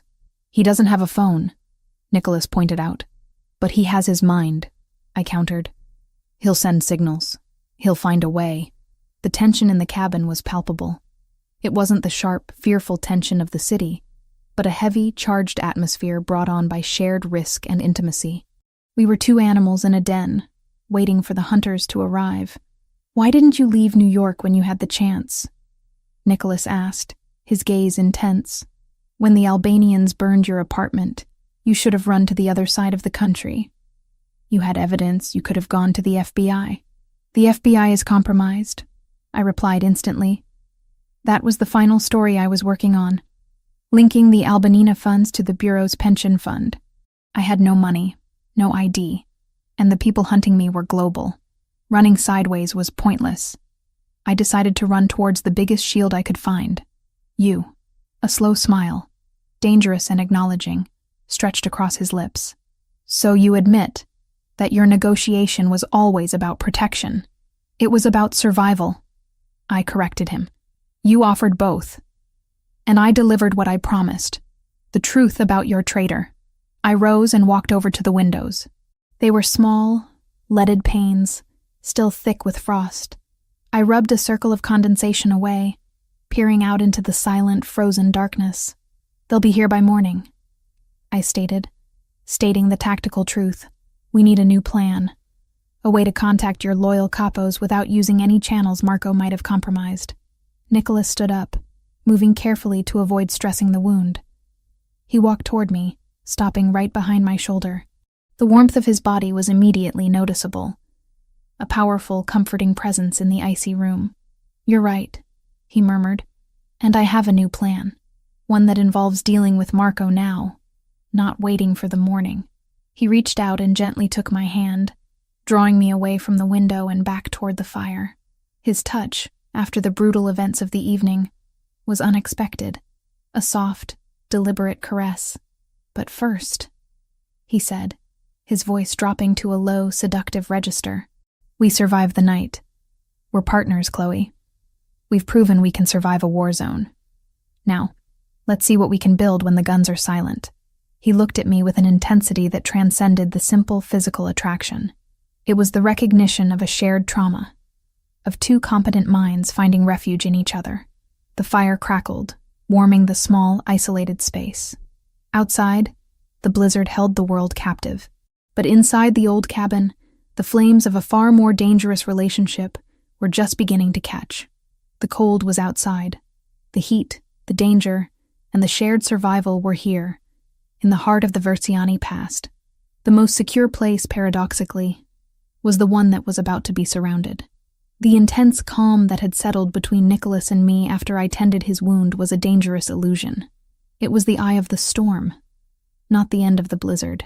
The heat from the fireplace baked the cold out of the cabin walls, turning the small room into a cocoon of warmth, but the security was brittle. Marco Verciani, the traitor, was tied up in the next room, a constant, screaming reminder of the war that was coming to our door. We spent the time immediately following the medical triage in a tense, silent assessment of our surroundings. Nicholas, though weakened by the blood loss, moved with a warrior's economy. I, fueled by the soup and the successful application of my field medic training, felt sharp and focused. "They'll be here by morning," I stated, walking to the frost-covered window. I rubbed a patch of ice clear, peering out into the silent, star-dusted darkness. If Marco knew this place, he'll have a contingency plan. He probably had an emergency tracker waiting on the van, or he knows the geography well enough to guess our direction. Nicholas stood by the fireplace, methodically checking the ammunition in the survival bag. "He knows the geography," Nicholas confirmed, his voice low and hard. "This cabin was built by our great-grandfather for hunting retreats. Marco spent his childhood here just like I did. He will have already dispatched a team. And if they are Albanians, they aren't coming for negotiations," I said. "They are coming to finish the job." Nicholas looked up, his dark eyes meeting mine with fierce intensity. "Then we don't wait for them to knock." Our new plan solidified quickly, born of necessity and shared intellect. Since the cabin was compromised, we had to turn its isolation into a weapon. We had to prepare for a siege, not a simple escape. Part 6 of our survival became a desperate scramble to fortify our position before the first sign of dawn. Nicholas focused on the external security. He was intimately familiar with the grounds. He set up tripwires using thin fishing line from the emergency kit, stretching them across the 3 main paths leading to the clearing. He piled snow and brush near the main entrance to mask our recent tracks. He had only 2 spare clips of ammunition, so every shot had to count. I, in turn, focused on internal defense. The cabin, built in the early 1900s, was solid but lacked modern safety features. I scanned the room for anything that could serve as a distraction or defense, utilizing the knowledge I had gained covering urban conflict and survival courses. "We need a better exit plan than the front door," I told him, pointing to a small blocked-off window high on the north wall of the storage shed attached to the cabin. "If we can widen that, it gives us a high-ground escape route to the thick woods." Nicholas nodded, already grabbing an axe. "Good thinking, but that's only for the final minute." While he worked on the small window, I worked on preparing the internal defenses, the traps I had promised. I found a surprising number of flammable items under the sink. Cleaning supplies, old bottles of rubbing alcohol, which I had already used for his wound, paint thinner left over from a renovation years ago, and a leaky tank of camping propane meant for a small stove. My mind raced through the inventory. I took the cleaning supplies, ammonia and bleach, and mixed small amounts into several glass bottles, carefully capping them. I knew the mixture wouldn't create anything truly lethal, but the resulting gas, chloramine, would be noxious and blinding, a perfect tactical distraction. I placed these smoke bombs near the entrance and the main window, ready to be tossed. Next, I found the camping propane tank. It was too risky to turn it into an explosive, but the gas itself was flammable.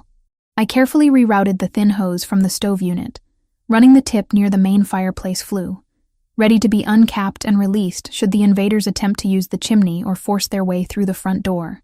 It was a crude deterrent, highly dangerous, but designed to buy us critical seconds. As I worked, Marco's muffled protest drifted from the next room. His whining was incessant, a constant background noise of self-pity. "You should kill him now," I stated, wiping my hands on a piece of rough burlap. "He's a liability, Nicholas. He knows your mind. He will find a way to signal them, even tied up." Nicholas paused his work on the window frame, the axe resting on his shoulder. "I need him, Chloe. When I bring him back, I need his testimony. I need my capos to see the look on his face when he tells them he betrayed the family. I need to erase any doubt about his guilt. He's my evidence. Your revenge, then," I corrected him softly. "Justice," he countered, the word cold and absolute. "But you're right. I can't let him communicate." Nicholas walked over and stuffed a thick, greasy rag into Marco's mouth, silencing the traitor's screams completely. He checked the ropes again, cinching them tight until Marco's face was purple with rage and terror. He then placed a large, heavy crate directly in front of the locked door, blocking it from the outside. We regrouped by the fireplace, the warmth a central pillar against the encroaching danger. The clock on the small mantelpiece read 4:30 am. "They'll arrive at first light," Nicholas estimated, checking his watch against the rising moon. "They'll think we're sleeping, or too injured to fight back. They'll underestimate us," I said, loading the last of the ammunition clips. I was surprised by my own sense of calm. The fear was still there, but it was metabolized into pure, kinetic energy. I wasn't the helpless journalist anymore. I was a functioning piece of his defense system. Suddenly, a tripwire near the perimeter snapped. The sound was faint, a dry crack swallowed quickly by the vast silence of the woods, but it hit us like a gunshot. "They're here," Nicholas whispered, his hand going instantly to his main weapon. He looked at me, his eyes wide and serious in the firelight. "Get behind the stove. Be ready to throw those bottles the moment I give the word. You are the distraction. I'm the fire." I nodded, moving immediately to my designated position behind the heavy iron stove. The floorboards creaked under my feet. I could feel the cold radiating up from the wood. I lined up the 3 bottles of cleaning chemical mixture, ready. The siege began, not with a bang, but with a calculated, silent breach. We heard the muted crunch of boots on the thick, dry snow surrounding the cabin. They weren't kicking down the door. They were moving tactically, encircling the cabin, checking the windows. I peered through the edge of the curtain, straining to see. I couldn't spot them, but I could hear them. Faint whispers in Albanian, the metallic click of a weapon being readied. Nicholas moved like a phantom, shifting from the cover of the fireplace to the cover of the wooden table. He waited until the footsteps converged on the main entrance. "Now," he ordered, his voice barely audible. I tossed the first bottle through the broken corner of the main window. It shattered on the ground outside, and a thin, acrid plume of vapor immediately began to rise. I tossed the second one immediately after, closer to the main entrance. The Albanians, thinking it was a smoke bomb or tear gas, reacted instantly. Their synchronized movement broke. I heard shouts, coughs, and the sound of men scrambling backward, covering their faces. That was Nicholas's cue. He fired 2 precise shots through the thick wooden walls near the window, aiming for the area where the shouts originated. The bullets penetrated the logs, and I heard the satisfying thud of bodies hitting the snow outside. The response was immediate and overwhelming. They unleashed a volley of gunfire aimed at the windows and the front door, shattering the remaining glass, embedding slugs into the thick logs of the cabin. The noise was deafening, amplified by the close confines of the small clearing. "Back!" Nicholas roared, pulling me down behind the heavy stove. The air filled with the stench of gunpowder and splintered wood. The cabin was being systematically shredded. We were trapped. "The propane!" I shouted over the noise, pointing to the hose near the fireplace. "Ignite the gas! Too risky. The whole cabin goes. We die either way. Do it now. The north window." Nicholas understood the desperate logic. He grabbed a burning log from the fireplace. He had 2 seconds before they reloaded and breached the door.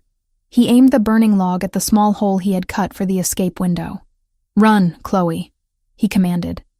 He grabbed the propane hose, uncapped it, and directed the gas toward the open fireplace flue, just as he threw the burning log toward the escape window. The propane released quickly, creating a volatile, invisible cloud that filled the air. Nicholas threw the burning log toward the escape window, and the flame followed the trail of the concentrated gas in the flue, creating a massive whoomp that didn't explode the entire cabin, but sent a violent blast of heat and pressure up the chimney and out the main windows. The blast stunned the attackers outside, buying us our final chance. "The window, go!" Nicholas grabbed me, shoving me toward the small wooden escape route he had prepared. He covered me with his body as I scrambled through the newly widened hole. The wood scraped my skin, tearing the soft cashmere of the sweater, but I was outside. I landed in the soft, deep snow, my body sinking up to my waist. I quickly turned back. Nicholas was right behind me, but he paused, pulling the pin on a fragmentation grenade he had found in the survival kit. He tossed it back into the burning cabin, just as he dove out the window. The grenade exploded seconds later, turning the small cabin into an inferno. The heat of the blast pushed us both forward, sending us tumbling down the slight incline toward the cover of the thick pine forest. I hit the ground hard, my breath knocked out of me. Nicholas landed beside me, his good arm immediately gripping my shoulder, checking if I was hurt. The Albanians were screaming, confused by the double explosion and the sudden inferno that had engulfed the cabin. They hadn't expected us to use their fortress against them. "We have to move," Nicholas gasped, pulling me to my feet. He was bleeding slightly from the wound, the adrenaline of the escape straining the closure I had provided. "Marco," I exclaimed, suddenly remembering the traitor tied up inside. Nicholas didn't even look back. He made his choice. He's finished. The absolute finality in his voice confirmed the fate of his cousin. We ran, sinking deep into the virgin snow of the forest, using the massive dark pines as cover. The glow of the burning cabin behind us was the only light.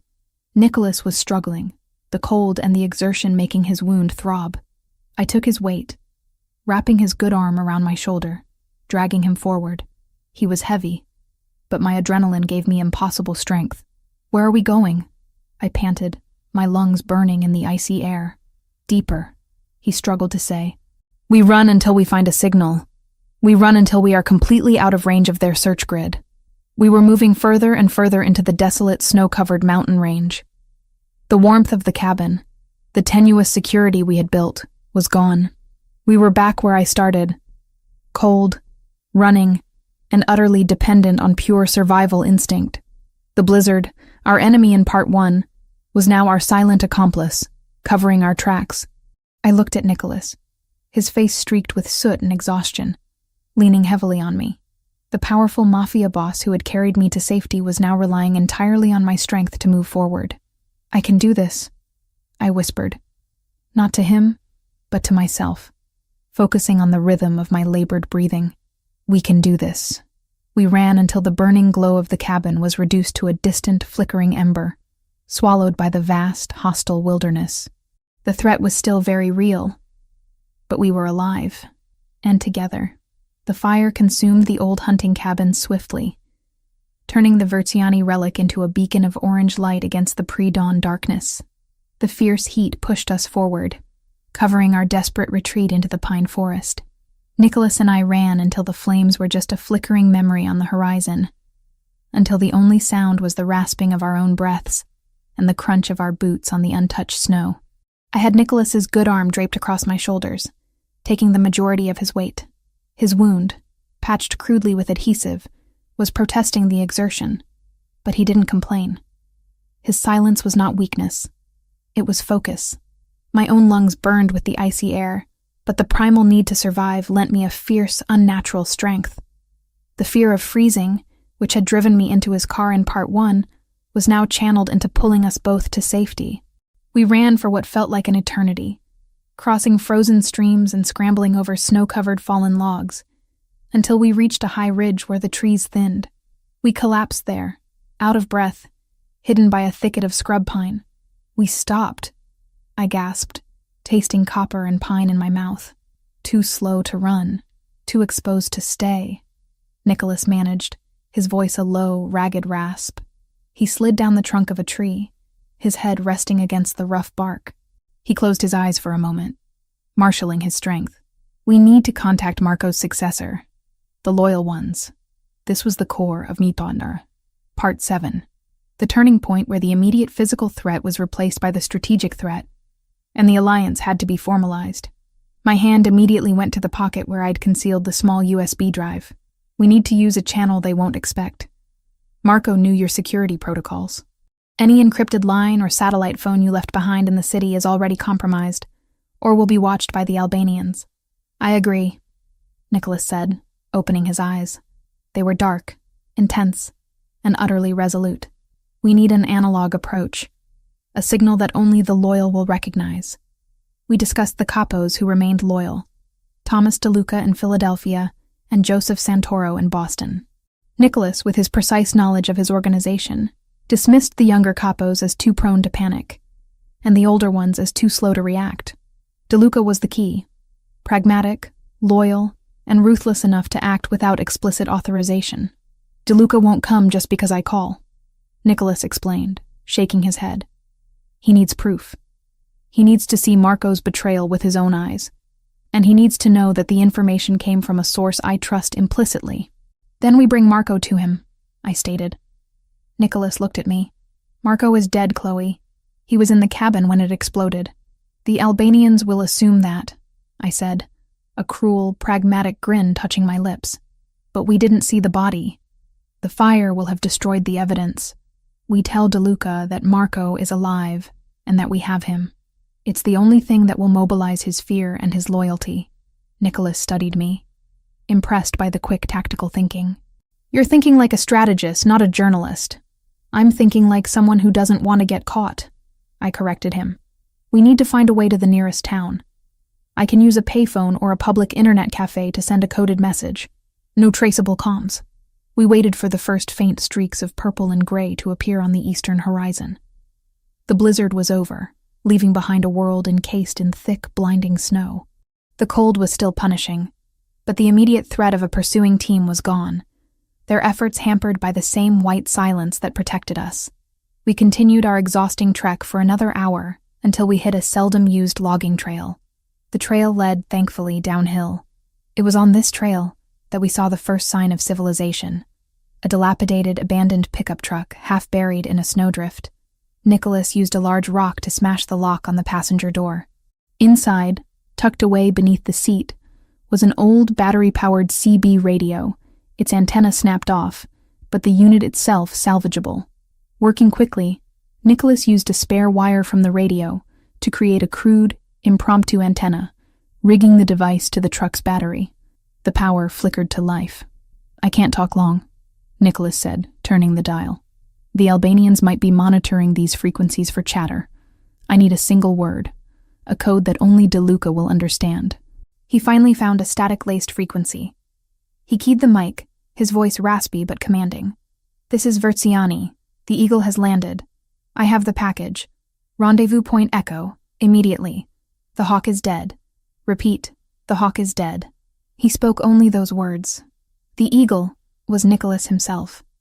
The Hawk was the family's code word for the Consigliere's authority, the traitor's position. He gave a coded geographical coordinate, Echo, that only Thomas DeLuca would know from decades of contingency planning. He didn't mention Marco's name. He slammed the CB radio down, pulling the wires loose and smashing the unit. That's done. Now we wait.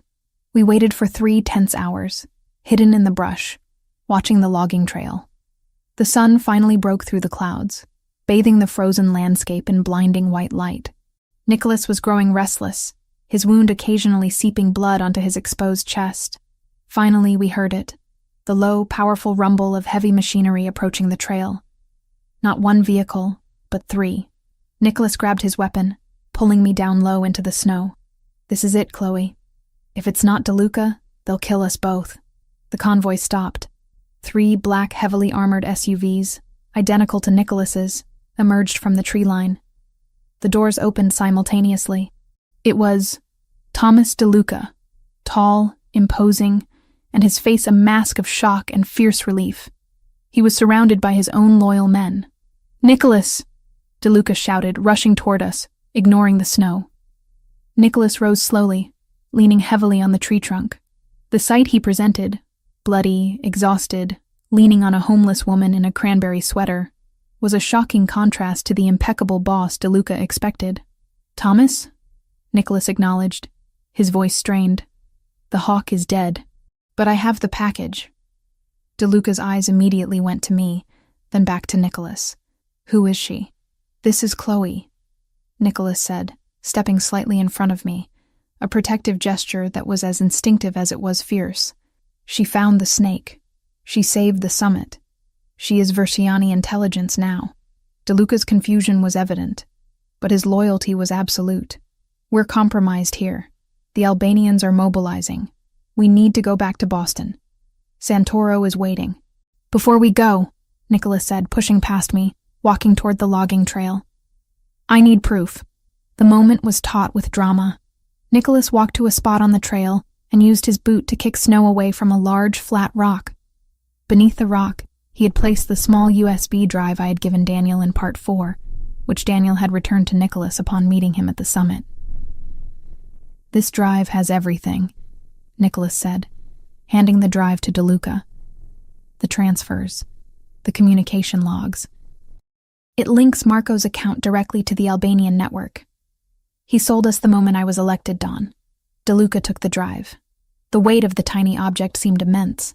He looked from the drive to the massive plume of smoke still rising in the distance where the cabin had burned, then back to the exhaustion and blood on Nicholas's face.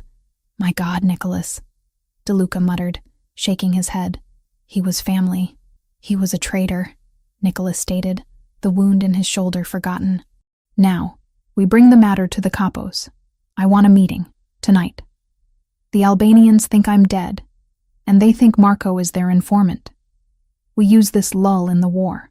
DeLuca nodded, his face hardening with cold resolve. He looked at me again, this time with a glint of respect. "She risks everything for the truth. Nicholas, you found yourself a warrior. She belongs to me," Nicholas stated, the possessiveness returning, stark and non-negotiable, despite the circumstances. He walked back to me, taking my hand and pulling me toward the lead SUV. I didn't flinch from the possessiveness. I accepted it. In this world of chaos, his control meant my security. I had found the largest, fiercest predator in the jungle, and I had proven my worth not by submission, but by skill. I had earned my protection. I climbed into the back of the armored SUV, the heavy door closing with a solid, reassuring thud. Nicholas climbed in beside me. DeLuca took the front passenger seat. The convoy began its long, careful descent toward the main highway, leaving the desolate logging trail behind. I leaned back against the plush leather, exhausted, but supremely alive. The war wasn't over, but the battle for control of the Versiani family had just been won on a freezing, snow-covered ridge, thanks to a woman who had broken into a car for warmth and a journalist's memory. The Albanians were now scrambling, unsure if their traitor was alive, and unaware that the man they thought was dead was preparing his final counterattack. I looked at Nicholas. He was staring out the window, his hand resting on his thigh, the knuckles white. He turned to me and gave the faintest, briefest nod of acknowledgement. We were safe. The next phase, the inevitable reckoning, could now begin. The air in the penthouse office was thick with the scent of ozone and freshly printed paper, a distinct contrast to the cold, pine smoke-laced air of the cabin 3 months prior. The blizzard had long since melted, leaving New York City bright and bustling with the aggressive energy of a late spring. I sat at a custom-built, crescent-shaped console in the East Suite office, now formally designated the Versiani Strategic Intelligence and Media Command Center, my domain. I was no longer Chloe Evans, the homeless, desperate journalist. I was Chloe Evans, Director of Strategic Intelligence for the Versiani Corporation. My life had transformed from a constant struggle for survival into a meticulous exercise in managing power. My days were no longer spent chasing deadlines or avoiding eviction, but coordinating international data streams, monitoring rival organizations, the Russians, the Sinaloa cartel, and, most importantly, insulating Nicholas's legitimate businesses from any unwanted government scrutiny. The past 3 months had been a relentless, strategic blur. Nicholas, having used the evidence from the USB drive to expose Marco's betrayal, had convened an emergency meeting with his loyal capos and the heads of the other families.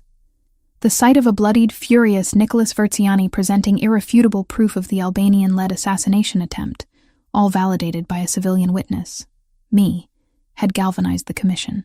Marco had been dealt with swiftly and brutally, his fate sealed by the fire in the cabin and the unanimous vote of the organization. The threat had receded, but the cost had been immense. Nicholas had spent weeks restructuring, eliminating the cells Marco had compromised, and establishing me as his new consigliere of information. I wore an impeccably tailored light gray silk suit today, functional and professional, a world away from the cranberry sweater. I finished reviewing the latest report from the Chicago operation, a complex land deal that Thomas DeLuca was managing, and placed the tablet down with a decisive click. My eyes, once perpetually shadowed by exhaustion, were clear and sharp, focused by my new purpose. I had not become a trophy wife. I had become an architect of his empire's defense. The door to the inner office opened, and Nicholas walked in. He was, as always, flawlessly dressed in a navy suit, his expression composed, but a subtle exhaustion lingered around his eyes. He had been in meetings since dawn, dealing with the political aftermath of the summit attack. "Problem?" I asked, rising to my feet, already moving toward the war map display. "No problem you haven't already anticipated," he replied, running a hand over the back of my neck. A brief, familiar gesture of possessiveness and intimacy. "DeLuca is requesting clarification on the zoning permits. It's on your desk." "It's already flagged," I confirmed, tapping the screen. "He needs to cite Ordinance 407. I wrote the memorandum this morning." He glanced at the screen, a faint, genuine smile touching the corner of his lips. The smile was rare, and when it appeared, it was always directed at my competence. "You run this side of the house better than I ran the whole thing, Chloe." "I am motivated," I replied simply. "Self-preservation is a powerful incentive." "Is it still only self-preservation?" he murmured, leaning closer. The air around him always held the scent of expensive fabric and control. I looked into his dark eyes, acknowledging the question. Our relationship, born of crisis and fire, was not typical. It was a partnership of equals, albeit one governed by his overarching power. The passion was undeniable, intense, and fueled by the adrenaline of shared survival. But underneath the desire was respect. He valued my mind, not my compliance. "It is survival of what we built," I conceded. "The Versiani Corporation is now my life's work. Protecting it protects me. That sounds like synergy." He laughed, a low, resonant sound. "Synergy, spoken like a true executive." He stepped back, gesturing to the door. "Cancel the afternoon analysis. You're done for the day." "I have 2 more reports." "I said you're done," he reiterated, his tone shifting from partner to Don, a subtle reminder of the final hierarchy. "I need you to come with me. Now." He didn't wait for an answer, turning toward the elevator. I quickly grabbed my coat and followed. Arguing with Nicholas Versiani when he used that tone was counterproductive. Acquiescence, when timed correctly, bought greater leverage later. We descended into the sub-basement where his primary fleet was kept. The air was cool, smelling of gasoline and polished metal. The sight of the immaculate garage no longer brought the terror it had 3 months ago. Now, it felt like the armored heart of my home. Nicholas stopped, not at his usual customized sedan, but in front of a previously empty parking bay. In the center of the bay sat the matte black SUV. The original one. My breath hitched. The car where I had broken in, where I had passed out from the cold, where the whole insane journey had begun. It looked different. The deep-tinted windows were new, the exterior polished to a mirror shine, the wheels gleaming. Every trace of the blizzard, the salt, and the fear was gone. "I had it completely stripped and rebuilt," Nicholas explained, walking slowly around the vehicle, his hand resting on the hood. "New armor, new engine, triple reinforced glass. It's the safest car in the fleet." He walked to the back door, the door I had shimmed to get inside. He opened it and gestured for me to look inside. The interior was magnificent. The leather was new, soft, buttery Italian hide. But on the floorboard of the back seat, the exact spot where I had curled up, frozen and terrified, the carpet was different. It was a patch of thick, expensive black sheepskin, placed there like a deliberate installation. "I found the shim you dropped," he said, pulling a small silver object from his pocket. It wasn't the broken piece of metal I had used, but a custom-made, perfectly engineered platinum tool, engraved with my initials, C.E. I had the original melted down. "You don't break in anymore, Chloe. You belong here." He turned to face me. The garage lights glinted off the dark surface of the vehicle. This was the moment, the final resolution. "I wanted to bring you back to where we started," he said, his voice dropping to that low, dangerous register that commanded attention. 3 months ago, you climbed into my car out of desperation. You were starving, freezing, and running from a betrayal I was blind to. You brought fire into my cold, controlled life. You saved me from the trap, not with a gun, but with your mind, And your audacity. He reached into the inner breast pocket of his suit jacket. My heart started to hammer, a frantic, anxious rhythm I hadn't felt since the night of the summit. He pulled out a small black velvet box. He didn't kneel. He stood tall, dominating the space, making it clear this was an offering between equals in power, not a romantic plea. He opened the box. Resting on the velvet was a ring. Not a massive, ostentatious diamond, but a single central emerald-cut diamond, flanked by 2 square-cut sapphires, set in a thick platinum band. It was elegant, powerful, and utterly unique. "This is not payment for services rendered," he stated, his eyes fixed on mine, searching for any sign of rejection or doubt. "I don't pay for competence. I partner with it. This is a merger, Chloe, a final contract. You are the brains, the strategy, the security. You are the fire that keeps this empire from freezing." He took the ring out of the box. "I need my capos to know that your voice is my voice. I need the Albanians to know that the girl who saved me is now the woman who controls my resources." He reached for my hand. His skin was warm, his grip firm. "I am offering you the fortress, not a cage. I am offering you the power to rebuild your life. Not by running, but by reigning. You came to me in the blizzard for warmth. Now, I am asking you to be the warmth. Be my wife, Chloe. Be my shield. Be my queen." I looked at the ring. It wasn't jewelry. It was a title. It was the acknowledgement of the power I had fought for and earned through blood and wit. I looked at Nicholas. He offered a life of constant danger, but also a life of complete, absolute security and meaning. I didn't ask why me, or what about the danger. I had asked those questions 3 months ago. The answers were written in the logs I had decrypted and the lives we had saved. "You risked everything on a journalist who was sleeping on the floor of your car," I stated, a small, genuine smile finally breaking through my composure. "That was your biggest risk, Nicholas, and it paid off." I held out my hand, not in hesitation, but in acceptance. "I accept the terms of the merger, Nicholas. But know this, I am not just your partner. I am your strategic asset. If you ever try to sideline me, I will burn down the whole empire and start my own." A fierce, relieved grin finally broke across his face, a rare display of pure, unadulterated triumph. "I wouldn't have it any other way, Regina." He slipped the platinum band onto my finger. It fit perfectly, heavy and solid. A tangible weight of my new life. He pulled me against him, his arms closing around my waist, his mouth finding mine in a kiss that was not soft or romantic, but demanding, possessive, and exhilaratingly real. It was a kiss that sealed the contract, a promise of shared danger and shared victory.